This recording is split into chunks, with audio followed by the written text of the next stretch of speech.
اعوذ باللہ من الشیطان الرجیم بسم اللہ الرحمن الرحیم۔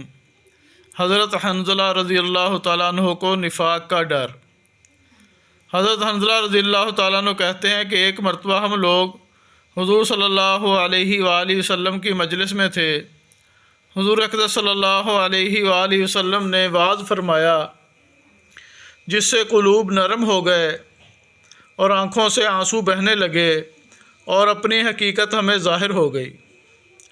حضور صلی اللہ علیہ وآلہ وسلم کی مجلس سے اٹھ کر میں گھر آیا، بیوی بچے پاس آ گئے اور کچھ دنیا کا ذکر تذکرہ شروع ہو گیا اور بچوں کے ساتھ ہنسنا بولنا، بیوی کے ساتھ مذاق شروع ہو گیا اور وہ حالت جاتی رہی جو حضور صلی اللہ علیہ وآلہ وسلم کی مجلس میں تھی۔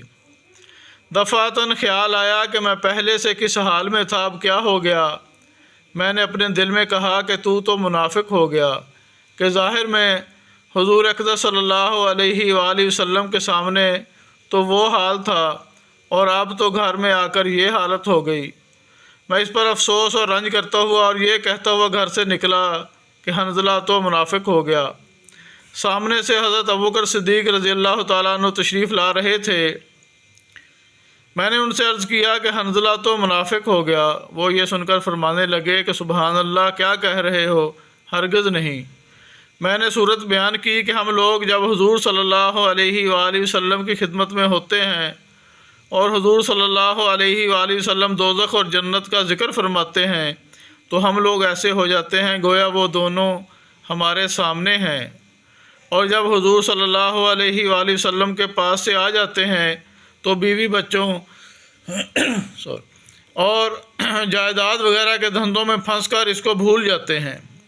حضرت ابوبکر صدیق رضی اللہ تعالیٰ عنہ نے فرمایا کہ یہ بات تو ہم کو بھی پیش آتی ہے، اس لیے دونوں حضور صلی اللہ علیہ وآلہ وسلم کی خدمت میں حاضر ہوئے اور جا کر حنظلہ رضی اللہ عنہ نے عرض کیا کہ یا رسول اللہ صلی اللہ علیہ وآلہ وسلم، میں تو منافق ہو گیا۔ حضور صلی اللہ علیہ وآلہ وسلم نے فرمایا کیا بات ہوئی؟ حنظلہ رضی اللہ عنہ نے عرض کیا کہ جب ہم لوگ آپ کی خدمت میں حاضر ہوتے ہیں اور آپ جنت و دوزخ کا ذکر فرماتے ہیں تب تو ہم ایسے ہو جاتے ہیں گویا وہ ہمارے سامنے ہیں، لیکن جب خدمت اقدس سے چلے جاتے ہیں تو جا کر بیوی بچوں اور گھر بار کے دھندوں میں لگ کر بھول جاتے ہیں۔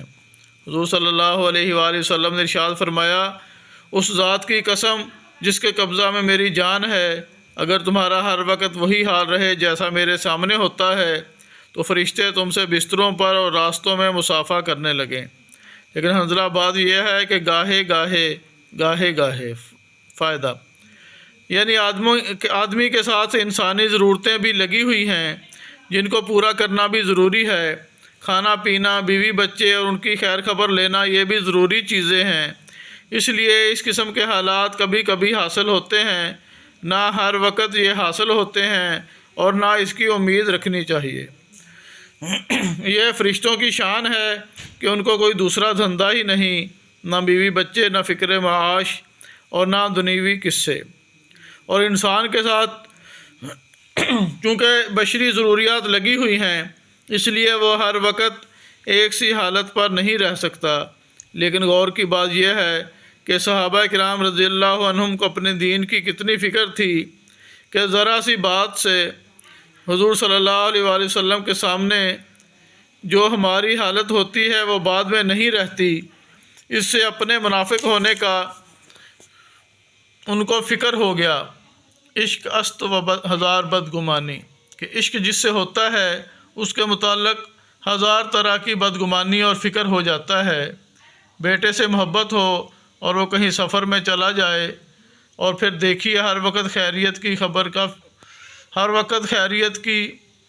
کا فکر رہتا ہے، اور جو یہ بھی معلوم ہو جائے کہ وہاں طاعون ہے یا فساد ہو گیا پھر خدا جانے کتنے خطوط اور تار پہنچیں گے۔ وآخر دعوانا الحمدللہ رب العالمین۔